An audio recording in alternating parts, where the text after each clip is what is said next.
हरे कृष्णा।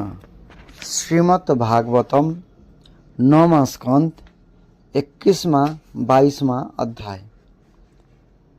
एक भरत वंश का वर्णन, राजा रंतिदेव की कथा, पंचाल, कौरव और मगध देशीय राजाओं के वंश का वर्णन।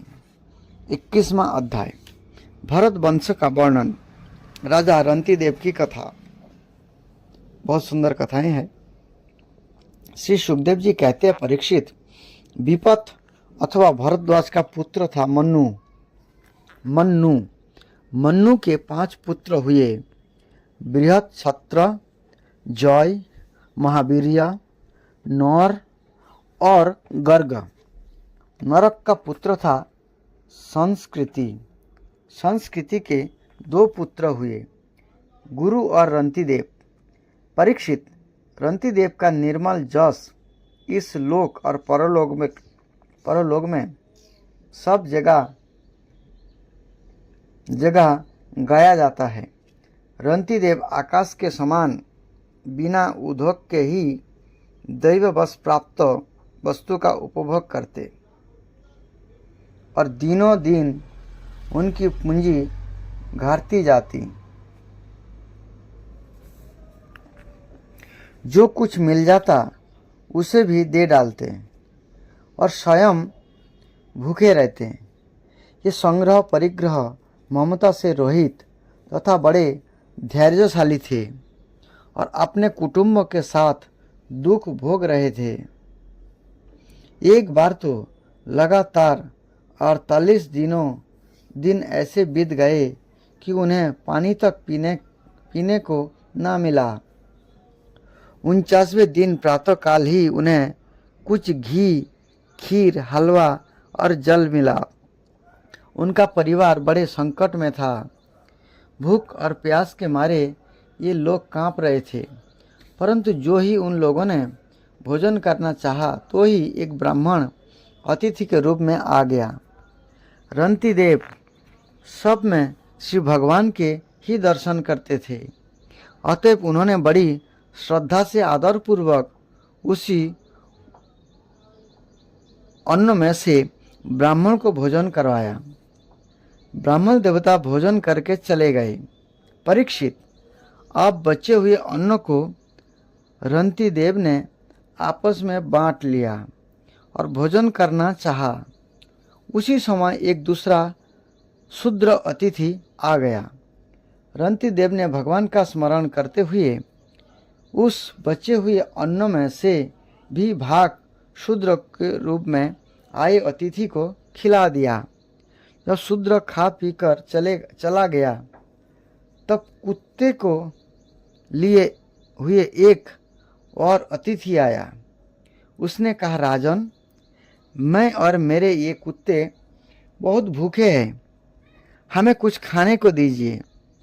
रंतिदेव ने अत्यंत आदर भाव से जो कुछ बच रहा था सब का सब उसे दे दिया और भगवानमय होकर उन्होंने कुत्ते और कुत्ते के स्वामी के रूप में आए हुए भगवान को नमस्कार किया। आप केवल जल ही बचा रहा था और वह भी केवल एक मनुष्य के पीने भर का था। ये उसे आपस में बांटकर पीना ही चाहते थे कि एक चंडाल और आ पहुंचा। उसने कहा, मैं अत्यंत नीच हूँ, मुझे जल पिला दीजिए। चंडाल की यह करुणातापूर्ण वाणी, जिसके उच्चारण में भी यह अत्यंत कष्ट पा रहा था, सुनकर रंतिदेव दया से अत्यंत संतप्त हो उठे और ये अमृतमय वचन कहने लगे, मैं भगवान से 8 सिद्धियों से युक्त परम गति नहीं चाहता, और तो क्या मैं मोक्ष की भी कामना नहीं करता। मैं चाहता हूँ तो केवल वही कि मैं संपूर्ण प्राणियों के हृदय में स्थित हो जाऊं और उनका सारा दुख मैं ही सहन करूं, जिससे और किसी भी प्राणी को दुख ना हो। वह दीन प्राणी जल पी करके जीना चाहता था। जल दे देने से इसके जीवन की रक्षा हो गई। अब मेरी भूख प्यास की पीड़ा, शरीर की शिथिलता, दीनता, ग्लानि, शोक, विषाद और मोह, ये सब के सब जाते रहे। मैं सुखी हो गया। इस प्रकार कहकर रंतिदेव ने वह बचा हुआ जल भी उस चंडाल को दे दिया। यद्यपि जल के बिना ये स्वयं मर रहे थे, फिर भी स्वभाव से ही उनका हृदय इतना करुणापूर्ण था कि वे अपने को रोक न सके। उनके धैर्य की भी कोई सीमा नहीं है। परीक्षित, ये अतिथि वास्तव में भगवान की रची हुई माया के ही विभिन्न रूप थे। परीक्षित, पूरी हो जाने पर अपने भक्तों की अभिलाषा पूर्ण करने वाले त्रिभुवन स्वामी ब्रह्मा, विष्णु और महेश तीनों उनके सामने प्रकट हो गए। रंतिदेव उनके चरणों में नमस्कार किया। उन्हें कुछ लेना तो था नहीं। भगवान की कृपा से ये आसक्ति और स्पृहा से भी रहित हो गए तथा परम प्रेममय भक्ति मात्र से अपने मन को भगवान वासुदेव में तन्मय कर दिया। कुछ भी मांगा नहीं। परीक्षित, उन्हें भगवान के सिवा और किसी भी वस्तु की इच्छा न थी। न ही उन्होंने अपने मन को पूर्ण रूप से भगवान में लगा दिया। तो वस्तु तो थी नहीं। उन्होंने अपने मन को पूर्ण रूप से भगवान में लगा दिया। इसीलिए त्रिगुणमयी माया जागने पर स्वप्न दृश्य के समान नष्ट हो गई। रंतिदेव के अनुयायी भी उनके संग के प्रभाव से जोगी हो गए और सब भगवान के ही आश्रित परम भक्त बन गए। देखिए यहाँ पर कितना सुंदर प्रसंग है। जो 48 दिन तक एक राजा होने के बावजूद भी और उनके जितने सारे अपने घर वाले थे वो राजा के बात को मान रहे थे। जो भी वो करते थे कुछ भी नहीं कहते थे, केवल उनका साथ दिया करते थे और उनके जैसे वो लोग भी जगी बन गए उनके संग से। और 48 दिन तक नहीं खाए, फिर भी उनको किसी प्रकार से दुख नहीं हुआ। अपना सारा खाना जो है दूसरे के लिए खिला दिया। तो ये सब चीज़ों से सीखने के लिए मिलता है जो भक्त जो होते हैं कितने महान होते हैं। भगवान को भक्त इसलिए उतना प्रिय होते हैं और जो भगवान के प्रति आश्रित रहते हैं उनको और किसी चीज़ों का आवश्यकता भी नहीं रहता है। तो इनके राजा रंतिदेव के प्रसंग में इस प्रकार से शिक्षा मिलती है जो हमें प्रेरित होना चाहिए। और हम थोड़ा सा हमारे स्वार्थों में विघ्न होता है, किसी चीज़ की थोड़ा सा कमी हो जाती है, हम धैर्य खो बैठते हैं। तो इसी प्रकार से हमें शिक्षा लेनी चाहिए जो हमें कितना धैर्यवान होना चाहिए और कैसे भगवान के भरोसे में अपने आप को जिलाना चाहिए। मनुपुत्री गर्भ से सिनी से गागर्ज का जन्म हुआ। यद्यपि गार्ज क्षत्रिय था, फिर भी उससे ब्राह्मण वंश चला। महावीर्य का पुत्र था दुरीतक्ष के 3 पुत्र हुए, तज्यारुणी, कवि और पुष्करारुणी। ये तीनों ब्राह्मण हो गए। बृहत क्षत्र का पुत्र हुआ हस्ती। उन्हीं से हस्तिनापुर उसी ने हस्तिनापुर बनाया था। अच्छा, हस्तिनापुर। बृहत क्षत्र का पुत्र हुआ हस्ती, उसी ने हस्तिनापुर बनाया था। हस्ती से हस्तिनापुर आया। हस्ती के 3 पुत्र थे, अजमीड़, दीमीड़ और पुरुमीड़। कैसे कैसे नाम हैं। ऐसे नामों को सुनना चाहिए और ऐसे पवित्र नाम को सुन के हम भी पवित्र हो सकते हैं, क्योंकि इनके चरित्र इतना पवित्र था। अजमीड़ के पुत्र में प्रियमेध आदि ब्राह्मण हुए। इन्हीं अजमेर के एक पुत्र का नाम था बृहदिषु। बृहदिषु का पुत्र हुआ बृहद्धनु। बृहद्धनु का बृहत्काय और बृहत्काय का जयद्रथ हुआ। जयद्रथ का पुत्र हुआ विशद और विशद का सेनजीत। सेनजीत के 4 पुत्र हुए, रुचि, रास, दृढ़हनु, काश्य और वत्स। रुचि रस का पुत्र पार था और पार का पृथुसेन। पार के दूसरे पुत्र का नाम नीप था। उसके 100 पुत्र थे। इसी नीप ने छाया अर्थात सुख की कन्या कृति से विवाह किया था। श्री सुखदेव जी असंग थे, पर ये बन जाते समय एक छाया सुख रचकर छोड़ गए थे। उस छाया सुख ने ही गृहस्थोचित व्यवहार किए थे। सुखदेव जी ने इसे छोड़ गए थे। छाया उसके 100 पुत्र थे। इसी नीप ने छाया अर्थात सुख की कन्या कृत्ता से विवाह किया था। उससे ब्रह्मदत्त नामक पुत्र उत्पन्न हुआ। ब्रह्मदत्त बड़ा जोगी था। उसने अपनी पत्नी सरस्वती के गर्भ से वृषकसेन नामक पुत्र उत्पन्न किया। इसी वृषकसेन ने जैगिस के उपदेश से योगोस शास्त्र की रचना की। वृषकसेन का पुत्र था उद्दक सन और उद्दक सन का भल्लात। ये सब बृहदिषु के वंशज हुए। दिमिड़ का पुत्र था जोबिनर। जोबिनर का कृतिमान। कृतिमान का सत्यधृति। सत्यधृति का दृढ़नेमि और दृढ़नेमि का पुत्र सुपार्श हुआ। सुपार्श से सुमति। सुमति से संततिमान और संततिमान से कृति का जन्म हुआ।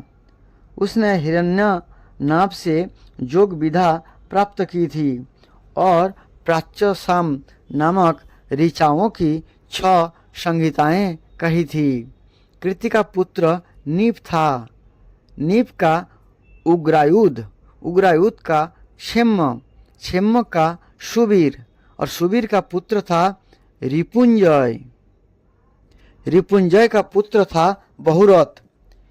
दिमिड़ के भाई पुरुमिड़ को कोई संतान न हुई। अजमिड़ की दूसरी पत्नी का नाम था नलिनी। उसके गर्भ से नील का जन्म हुआ। नील का शांति, शांति का सुशांति, सुशांति का पुरुष, पुरुष का अर्क और अर्क का पुत्र हुआ भर्जास्व। भर्जास्व के 5 पुत्र थे, मुद्गल, जबिनर, बृहदिषु, कामिल्ल और संजय। भर्जास्व ने कहा, ये 5 पुत्र 5 देशों का शासन करने में समर्थ पंच अलम है, इसलिए ये पांचाल नाम से प्रसिद्ध हुए। इनमें मुद्गल से मोदगल्य नामक ब्राह्मण गोत्र की प्रवृत्ति हुई। भर्माश्व के पुत्र मुद्गल से जमज अर्थात जुड़वा संतान हुई। उनमें पुत्र का नाम था दिवोदास और कन्या का अहल्ला। अहल्ला का विवाह महर्षि गौतम से हुआ। गौतम के पुत्र हुए शतानंद। शतानंद का पुत्र सत्यधृति था। वह धनुर्विद्या में अत्यंत निपुण था। सत्यधृति के पुत्र का नाम था सरदान। एक दिन उर्वशी को देखने से सरदान का वीर्य मुंज के झाड़ पर गिर पड़ा। उससे एक शुभ लक्षण वाले पुत्र और पुत्री का जन्म हुआ। महाराज संतनों की उस पर दृष्टि पड़ गई। अच्छा, मुंज के झाड़ पर गिरा उर्व कौन थे? सत्यधृति, पुत्र का नाम था सरदान। सरदान का पुत्र और पुत्री जो कृपा और कृपी हुई।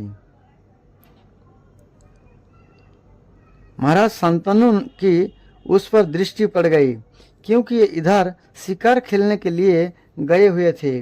उन्होंने दयावश दोनों को उठा लिया।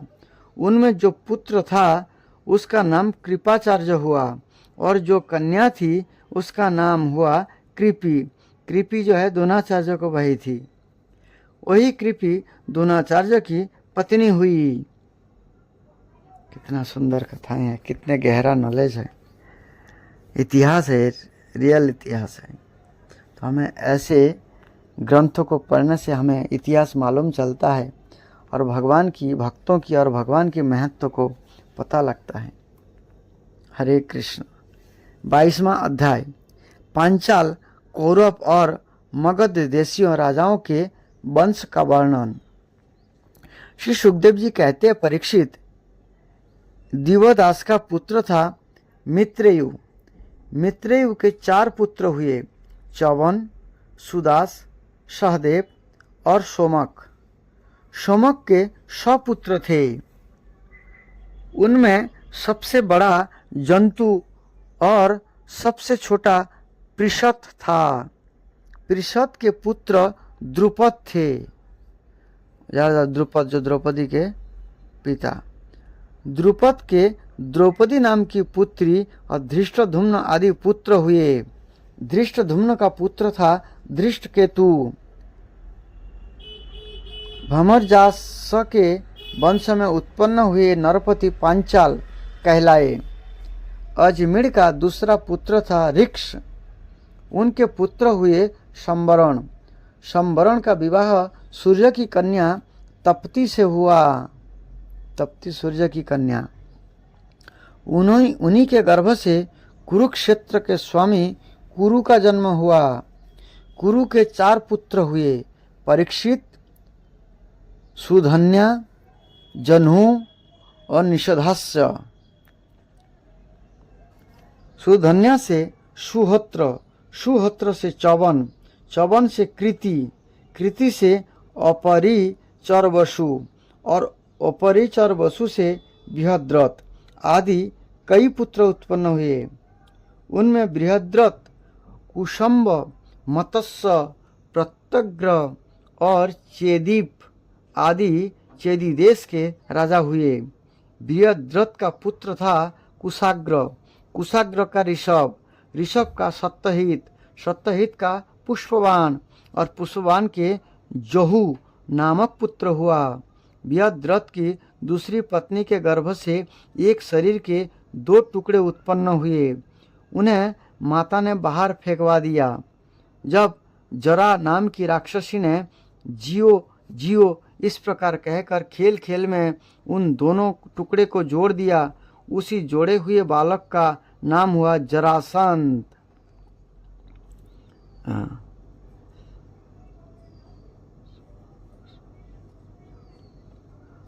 बृहद्रथ की उत्पन्न हुई। बृहद्रथ की दूसरी पत्नी के गर्भ से शरीर को 2 टुकड़े उत्पन्न हुए। उन्हें माता ने बाहर फेंकवा दिया।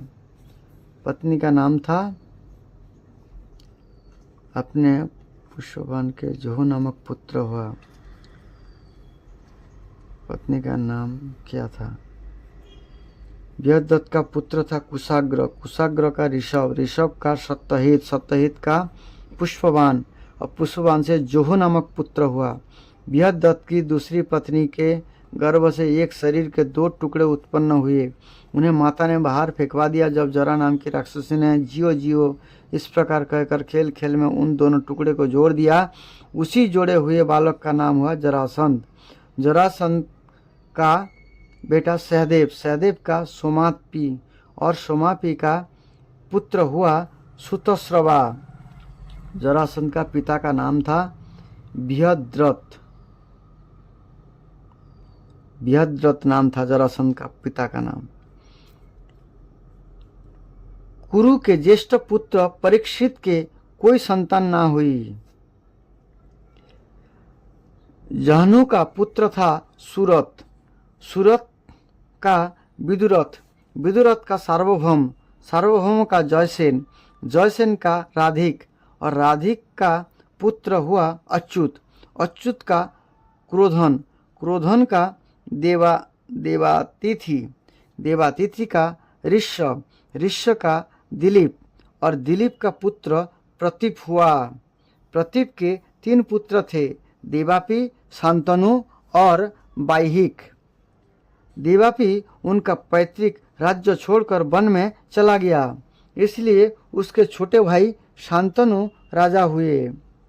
पूर्व जन्म में शांतनु का जन्म महाभीष था।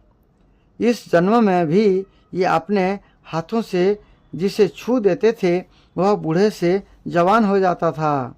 महाभीष, महाभीष जो इसका बहुत सुंदर कथा है महाभीष का, शांतनु जी के पूर्व जन्म का। ये ब्रह्मा जी के, शायद कथा आएगा आगे, ये ब्रह्मा जी के लोक में रहते थे। तो गंगा जी गई हुई थी ब्रह्मा जी के लोक में अपने पिता के साथ।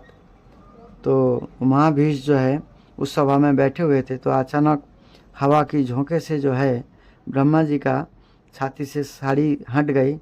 तो महाभीष जो है देखने लगे उनको, सबने मुंह नीचा कर लिया, लेकिन उसने एक टक देखने लगी। तो ब्रह्मा जी भी उनको, ये ब्रह्मा जी के सभा में गंगा जी भी उनको देखने लगे। तब जा कर के उनको श्राप मिला था और गंगा जी भी इस मृत्यु लोक में जन्म ली और महाभीष जो है उनको भी जन्म लेना पड़ा शांतनु के रूप में। इस प्रकार से कथा है, शायद आगे आएगा। इस जन्म में भी ये अपने हाथों से जिसे छू देते थे वह बूढ़े से जवान हो जाता था, उसे परम शांति मिल जाती थी। इस करामत के कारण उनका नाम शांतनु हुआ। एक बार शांतनु के राज्य में 12 वर्ष तक इंद्र ने वर्षा नहीं की। इस पर ब्राह्मणों ने शांतनु से कहा कि तुमने अपने बड़े भाई देवापी से पहले ही विवाह, अग्निहोत्र और राजपद को स्वीकार कर लिया, अतः तुम परिवेत्ता हो, इससे तुम्हारे राज्य में वर्षा नहीं होती। अब यदि तुम अपने नगर और राष्ट्र की उन्नति चाहते हो तो शीघ्र से शीघ्र अपने बड़े भाई को राज्य लौटा दो। जब ब्राह्मणों ने शांतनु से इस प्रकार कहा तब उन्होंने वन में जाकर अपने बड़े भाई देवापी से राज्य स्वीकार करने का अनुरोध किया, परंतु शांतनु के मंत्री अश्वरात ने पहले से ही उनके पास कुछ ऐसे ब्राह्मण भेज दिए थे जो वेदों के दूषित करने वाले वचनों से देवापी को वेद मार्ग से विचलित कर चुके थे। इसका फल यह हुआ कि देवापी वेदों के अनुसार गृहस्थ आश्रम स्वीकार करने की जगह उनकी निंदा करने लगा, इसलिए वे राज्य के अधिकार से वंचित हो गए और तब शांतनु के राज्य में वर्षा हुई। देवापी इस समय भी योग साधना कर रहे हैं और जोगियों के प्रसिद्ध निवास स्थान कालाप ग्राम में रहते हैं। जब कलियुग में चंद्रवंश का नाश हो जाएगा तब सत्य युग के प्रारंभ में फिर उसकी स्थापना करेंगे। वाह! देवापी इस समय भी योग साधन कर रहे हैं और जोगियों के प्रसिद्ध निवास स्थान कलाप ग्राम में रहते हैं। कलाप ग्राम। जब कलियुग में चंद्रवंश नाश हो जाएगा तब सत्य युग के प्रारंभ में ये फिर उसकी स्थापना करेंगे। शांतनु के छोटे भाई बाहिक का पुत्र हुआ सोमदत्त। सोमदत्त के 3 पुत्र हुए, भूरी, भूरिश्रवा और सल। शांतनु के द्वारा गंगा जी के गर्भ से नैष्ठिक ब्रह्मचारी भीष्म का जन्म हुआ। ये समस्त धर्मज्ञ के सिरमौर भगवान के परम प्रेमी भक्त और परम ज्ञानी थे। ये संसार के समस्त वीरों के अग्रगण्य नेता थे। औरों की तो बात ही क्या, उन्होंने अपने गुरु भगवान परशुराम को भी युद्ध में संतुष्ट कर दिया था। शांतनु के द्वारा दशराज की कन्या के गर्भ से 2 पुत्र हुए, चित्रांगत और विचित्रवीर्य। दाराग्निहोत्र संयोगम कुरुते जो अग्रजे स्थिते परिवेत्ता सविज्ञेय परिवित्तुस्तु पूर्वजः, अर्थात जो पुरुष अपने बड़े भाई के रहते हुए उससे पहले ही विवाह और अग्निहोत्र का संयोग करता है, उसे परिवेत्ता जानना चाहिए और उसका बड़ा भाई भी परिवित्ति कहलाता है। यह कन्या वास्तव में उपरिचर वस्तु के वीर्य से मछली के गर्भ से उत्पन्न हुई थी, किंतु दासों केवटों के द्वारा पालित होने से यह केवटों की कन्या कहलाई। कौन? सत्यवती। आगे कथा आएगा। चित्रांग को चित्रांगात नामक गंधर्व ने मार डाला। इसी दासराज की कन्या सत्यवती से पराशर जी के द्वारा मेरे पिता भगवान के कलावतार स्वयं भगवान श्री कृष्ण दत्तायन व्यास जी अवतीर्ण हुए थे। उन्होंने वेदों की रक्षा की। परीक्षित, मैंने उन्हीं से इस श्रीमद् भागवत पुराण का अध्ययन किया था। यह पुराण परम गोपनीय अत्यंत रहस्यमय है। इसी से मेरे पिता भगवान व्यास जी ने अपने पैल आदि शिष्यों को इसका अध्ययन नहीं कराया, मुझे ही इसके योग्य अधिकारी समझा। एक तो मैं उनका पुत्र था और दूसरे शांति और गुण भी मुझ में विशेष रूप से थे। शांतनु के दूसरे पुत्र विचित्रवीर्य ने काशीराज की कन्या अंबिका और अंबालिका से विवाह किया। उन दोनों को भीष्मजी स्वयंवर से बलपूर्वक ले आए थे। विचित्रवीर्य अपनी दोनों पत्नियों में इतना आसक्त हो गए कि उसे जक्षमा रोग हो गया और उसकी मृत्यु हो गई।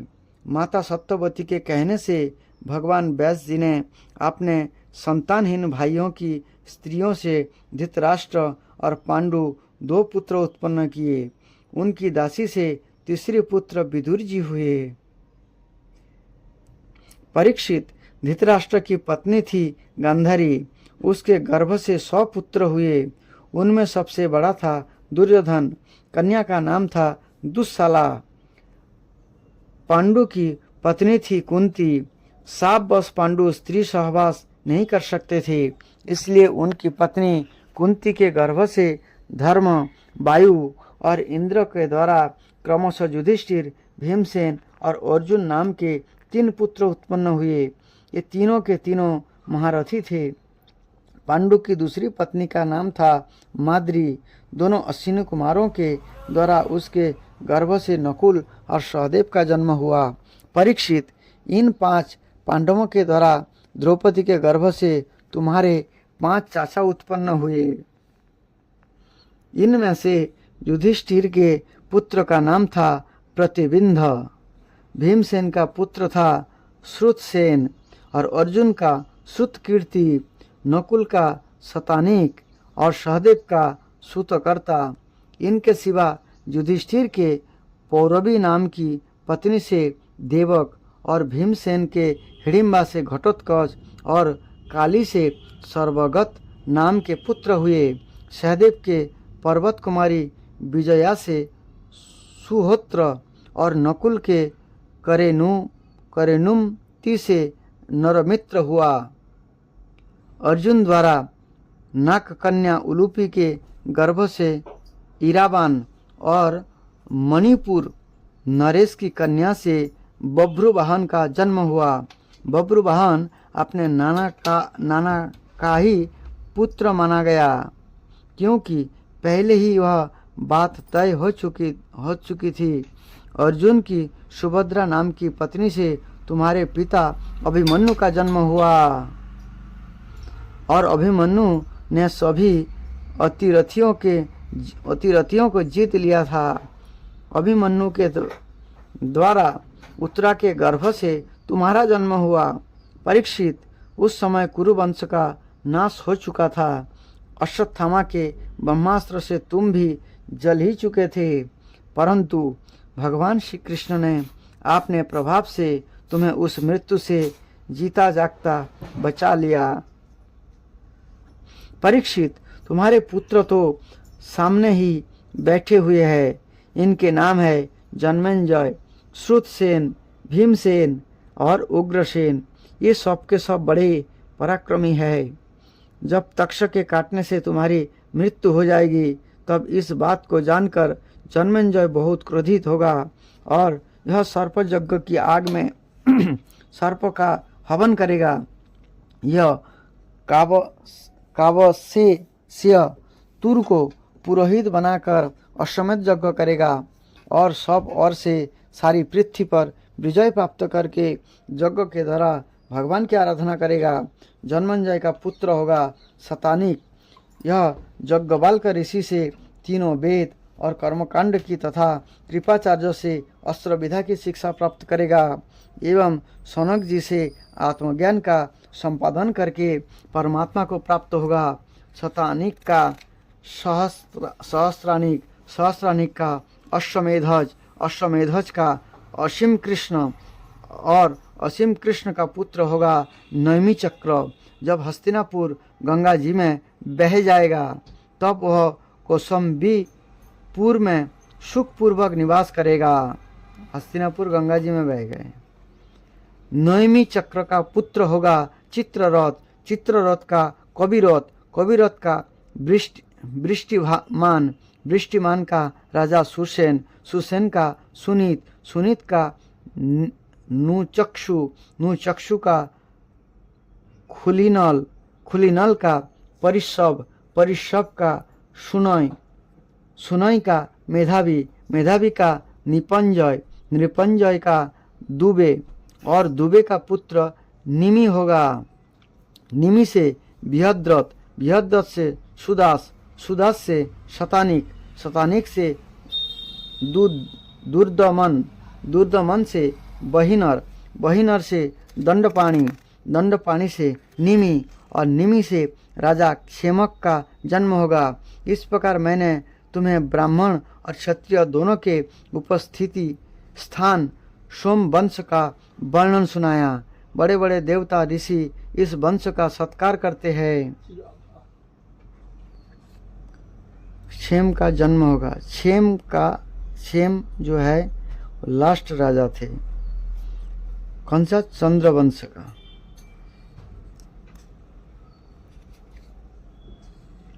सोमवंश, सोमवंश का वर्णन सुनाया। सोमवंश का सोमवंश का लास्ट राजा जो है क्षेमक। यह वंश कलियुग में राजा क्षेमक के साथ ही समाप्त हो जाएगा। अब मैं भविष्य में होने वाले मगध देश के राजाओं का वर्णन सुनाता हूँ। जरासंध के पुत्र सहदेव से मार्जरी, मार्जरी से सुतस्रवा, सुतस्रवा से आयुतायु, अयुतायु और अयुतायु से निरमित्र नामक पुत्र होगा। निरमित्र के सुनक्षत्र, सुनक्षत्र के बृहत्सेन, बृहत्सेन के कर्मजीत, कर्मजीत के श्रीतंजय, श्रीतंजय के विप्र और विप्र के पुत्र का नाम होगा शुचि। शुचि से क्षेम, क्षेम से सुव्रत, सुव्रत से धर्मपुत्र, धर्मपुत्र से सम, सम से धुमत्सेनु, धुमत्सेन, धुमत्सेन से सुमति और सुमति से सुबल का जन्म होगा।